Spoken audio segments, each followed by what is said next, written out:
retrouve pour un nouveau tag spécial Pocket Jeunesse. C'est-à-dire qu'il a été posté sur le site de Pocket Jeunesse. Leurs tags sont juste super bien, il y a des questions assez variées et celui-ci se nomme 10 livres, 10 émotions. Je vais donc vous présenter 10 romans qui vont vous montrer 10 émotions. Je commence tout de suite pour que la vidéo ne soit pas trop longue. J'ai essayé de varier un peu, c'est-à-dire qu'il y a certains livres parfois c'est pas forcément le livre en fait qui m'a fait ressentir cette émotion, mais vu que j'en ai un petit peu marre parfois de vous montrer tout le temps les mêmes romans, j'essaye de varier. C'est-à-dire que j'essaye, hein. Des fois j'ai un petit peu du mal, mais voilà, j'espère que ça vous plaira quand même. Un livre qui vous a rendu heureux. C'est une lecture très récente, il s'agit de London Panic de Marie Vermand Lerm, publié aux éditions Sarbacane dans la collection Exprime. Ce livre raconte l'histoire de Lucie qui a été privée d'un voyage à Londres, mais elle veut à tout prix aller en Angleterre. Donc du coup, quitte à mentir, quitte à faire tout ce qu'elle veut pour pouvoir y aller, elle va réussir et il va se passer un tas de trucs et en fait ça m'a rendue heureuse tout simplement parce que c'est un livre avec des personnages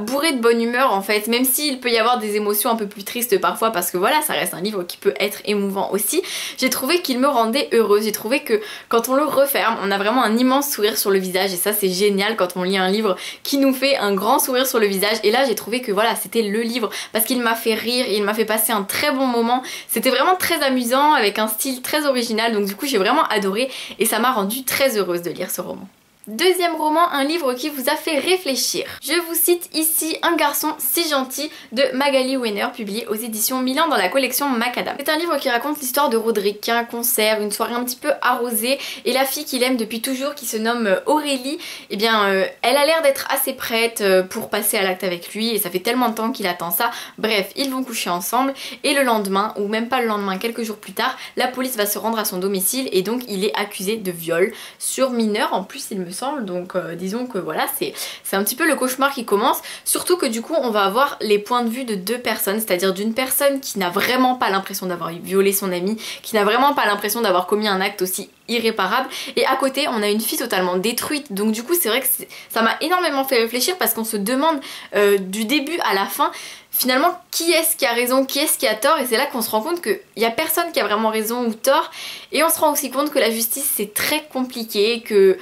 voilà, mettre de l'ordre partout c'est très compliqué, que les avis peuvent vraiment diverger et que même les personnes peuvent ne pas du tout avoir la même perception d'un même événement, et j'ai trouvé que c'était hyper intéressant et ça m'a beaucoup fait réfléchir. Troisième question, un livre qui vous a déçu. Je suis vraiment désolée parce que c'est un tag Pocket Jeunesse et le livre qui m'a déçu c'est un livre Pocket Jeunesse, mais vous inquiétez pas, je me rattrape, il y a un autre Pocket Jeunesse qui n'est pas dans une catégorie négative, heureusement. Il s'agit de Digital de Sarah Wagon, publié aux éditions Pocket Jeunesse du coup. Alors je vous explique pourquoi j'ai été déçue. Donc l'histoire en fait c'est l'histoire de Jade qui vit dans une société où la violence a été éradiquée, c'est à dire qu'ils ont une sorte de puce derrière là, comme vous pouvez le voir ici en fait, ils ont deux petites puces comme ça et ça leur permet d'être totalement contrôlés au niveau des émotions, c'est à dire qu'ils ne peuvent pas ressentir d'énervement,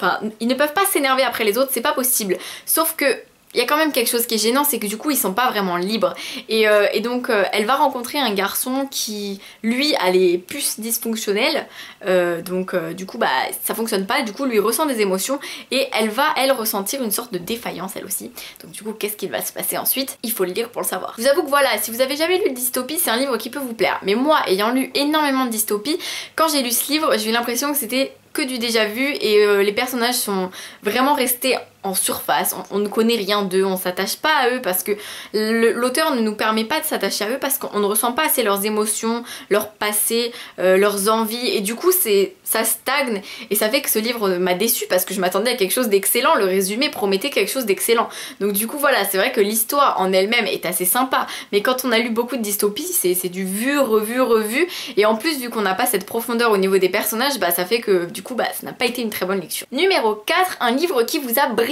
le cœur. Là je vais citer Dans le désordre de Marion Brunet, publié aux éditions Sarbacane dans la collection Exprime, parce que ce livre m'a vraiment brisé le cœur. Il m'a fait pleurer des larmes et des larmes, c'est-à-dire qu'à partir d'un moment il y a un événement qui fait que là c'est fini, je veux dire c'était un flot de larmes sur mon visage et je n'ai pas pu m'arrêter jusqu'à ce que je finisse le roman, c'est-à-dire que pour arrêter de pleurer fallait que j'arrête de lire, sinon c'était pas possible, j'avais trop de souvenirs qui revenaient dans ma tête comme si j'avais vécu l'histoire avec les personnages, c'était assez incroyable et du coup ça m'a brisé le cœur totalement. Pour l'histoire du coup ce sont 7 personnages qui sont contre notre société actuelle, contre les normes, les règles qui sont instaurées par notre société justement. Ils décident du coup de vivre dans un squat à 7 et parmi eux il va y en avoir deux qui vont commencer un peu à tomber amoureux, et donc c'est cette histoire d'amour qui va aussi guider le récit, tout en même temps en restant sur le sujet du fait que voilà, c'est des gens qui font des manifestations, c'est des gens qui s'impliquent pour faire changer les choses, et parce qu'ils n'ont pas la même vision des choses que tout le monde. Bref, ça m'a brisé mon petit cœur très très fort,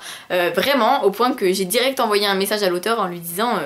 que j'avais le cœur brisé et que je pleurais tout le temps, que c'était affreux. Donc du coup, si vous êtes un peu maso comme moi, n'hésitez pas à lire ce livre si vous avez envie de pleurer plein de larmes et en plus de découvrir une merveille, parce que ce livre est vraiment une merveille. Cinquième question, un livre qui vous a ému. Alors là, je ressors un livre que j'ai lu il y a environ 3 ans. Donc pour vous dire, ça commence à faire un petit bout de temps. Donc il s'agit de Ceux qui n'ont pas pu nous prendre de Ruta Sepetys, publié aux éditions Gallimard dans la collection Scripto. Du coup c'est l'histoire de Lina qui est lituanienne et elle vit sa vie comme tout le monde, sauf que en 1941 il y a les soviétiques qui viennent l'arracher de son foyer et donc qui les emmènent dans des camps. Donc c'est l'époque de la Seconde Guerre mondiale, et ça montre aussi une autre partie des personnes qui ont été victimes qu'on voit moins, en tout cas en France on les étudie moins évidemment, et ce récit m'a énormément touchée, tout simplement parce que cette jeune fille, elle a sa mère, elle a son petit frère, et elle a cet instinct qui fait qu'elle veut les protéger, et en même temps elle va rencontrer un garçon dans un des camps qui a aussi le même désir qu'elle de se combattre, de ne pas baisser les bras,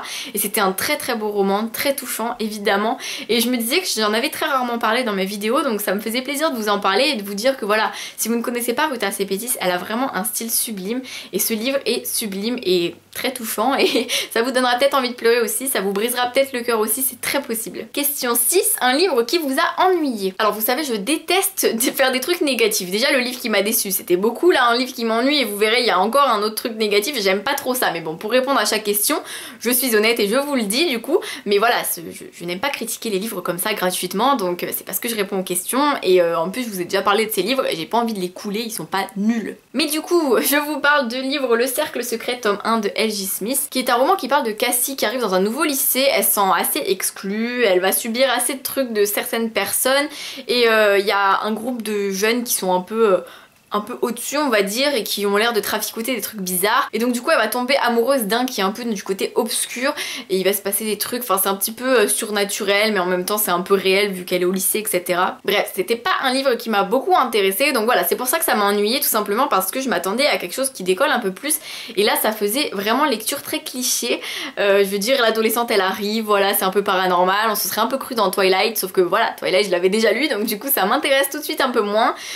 du coup c'est pour ça que ça m'a un peu ennuyée, et j'ai le tome 2 et 3 dans ma pile à lire, donc bon, nous verrons cela si jamais, sinon je pense que je les revendrai, parce que voilà, je pense pas que je vais être maso jusqu'au bout. Si jamais j'ai pas aimé le tome 1, ça m'étonnerait que la suite soit aussi, soit mieux, mais sait-on jamais. Question 7, un livre qui vous a fait peur. Alors là je vous mets l'image ici parce que je ne l'ai pas entre mes mains, il s'agit de Sunshine de Paige Mackenzie, publié aux éditions Hachette, qui est un livre qui fait peur, mais pas trop en fait, voilà. Je voulais vous le dire, en gros, j'ai lu les 100 premières pages et j'ai été totalement traumatisée. Quand je suis allée me coucher, j'étais totalement apeurée, j'avais peur parce que les 100 premières pages sont vraiment très riches en émotions de peur, et du coup j'avais très peur. Mais passé 100 pages, ça part sur du fantastique un peu, donc du coup ça fait moins peur. Mais en globalité ça m'a quand même vachement fait peur par rapport à mes autres lectures qui sont beaucoup plus zen on va dire, donc du coup c'est pour ça que voilà, je voulais le mettre dans ce top parce que bah il y rentre totalement, mais c'est vrai que ça fait peur que sur 100 pages, ne croyez pas que c'est un total livre d'horreur, non, les 100 premières pages sont éprouvantes, mais le reste se calme et du coup ça fait que ça va mieux. Et du coup pour la petite histoire, c'est l'histoire d'une jeune fille qui déménage et qui arrivée dans la maison où elle se trouve, bah elle est pas du tout rassurée, donc cette jeune fille s'appelle Sunshine, et elle se rend compte qu'il y a comme des sortes d'esprits, et avant elle croyait pas du tout aux fantômes, mais là d'un coup voilà, elle commence à y croire et on se demande ce qui va se passer ensuite, et je vous laisse le lire si vous voulez savoir la suite. Numéro 8, un livre qui vous a rendu perplexe. Alors ici je cite Les Intrigantes de Christine Ferré-Fleury, publié aux éditions Hachette, que j'avais lu, et donc c'est les histoires des femmes de la cour en gros à Versailles, les femmes qui se font des petits mauvais coups entre elles, qui veulent tout pour être les plus populaires, les plus aimées. C'est un défilé de belles robes et de bijoux, donc voilà, il y avait des atouts et il y avait des non-atouts, il y avait des défauts quoi, qui font que ce livre m'a laissé perplexe quand je l'ai terminé, tout simplement parce que Christine Ferré-Fleury a écrit Au Bois dormant, qui m'avait énormément plu, et que du coup j'étais légèrement déçue de me dire voilà, finalement ce livre il m'a pas trop plu, alors que j'attendais énormément de l'auteur, et du coup ça m'a laissé perplexe. Mais j'ai lu le tome 2 qui est juste là en fait, Et le tome 2 est beaucoup mieux que le tome 1, donc du coup voilà, même si ça m'a laissé perplexe, finalement cette saga remonte dans mon estime. Je ne sais pas combien il y aura de tomes, mais pour l'instant le tome 2 a vraiment fait remonter le tout et ça me donne envie de lire la suite, donc c'est bon signe. Numéro 9, un livre qui vous a mis en colère. Ici je cite N'aie pas peur de savoir de Yolande Mukagazana, publié aux éditions Robert Laffont, qui est un témoignage de Yolande justement qui a vécu le génocide rwandais, donc il n'y a pas si longtemps que ça, hein, c'était il y a 20 ans, donc en avril 1994. Un petit peu plus de 20 ans. Et donc elle raconte ce qui lui est arrivé, elle raconte la perte de son mari et de ses 3 enfants, donc comment vous dire, comment ne pas être énervé quand on lit un livre comme ça, surtout que elle parle aussi énormément de politique, c'est un livre assez polémique aussi parce que voilà, elle va accuser certaines personnes vraiment directement, elle n'a pas tort parce que après ce qu'elle a vécu, je pense qu'on a quand même envie de se dire qu'il y a quand même des gens qui n'ont pas fait les bons choix, qui n'ont pas été les bonnes personnes pour le gouvernement, pour le Rwanda, et du coup c'est vrai que ça m'a vraiment mise en colère de lire ce livre, tout en étant très émue par ce qui est arrivé à cette jeune femme et en étant très triste aussi, et du coup voilà, c'était un livre qui m'a fait passer par énormément d'émotions. Et enfin, 10e question, un livre qui vous a surprise donc du coup, et il s'agit de Maintenant qu'il est trop tard de Jessica Warman, publié aux éditions Pocket Jeunesse. Vous voyez, je me rattrape, il y a un livre positif. Du coup, Maintenant qu'il est trop tard, c'est l'histoire de Sam et Rémi qui, au soir du Nouvel An, dorment avec la petite fille, la petite sœur de Sam qui s'appelle Tortue, enfin c'est son surnom, hein. Et du coup, ils vont voir le Père Noël qui arrive par la fenêtre et qui va enlever Sam, donc c'est assez affreux. Et 10 ans plus tard, Sam elle revient sur les lieux de ce drame, donc la petite sœur n'a jamais été retrouvée, il y a eu une enquête, tout ça, ils ont déménagé, bref.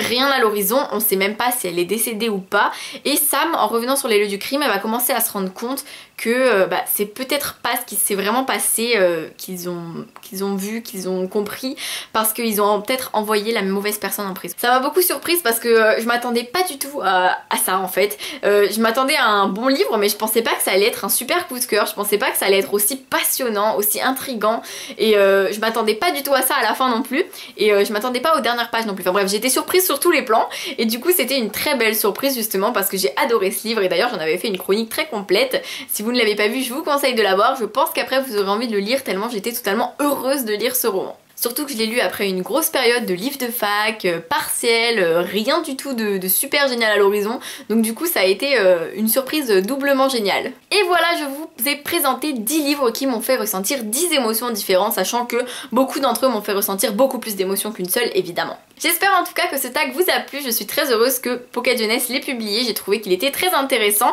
et je les remercie pour ça. Je vous fais plein de bisous et je vous dis à très vite pour une nouvelle vidéo.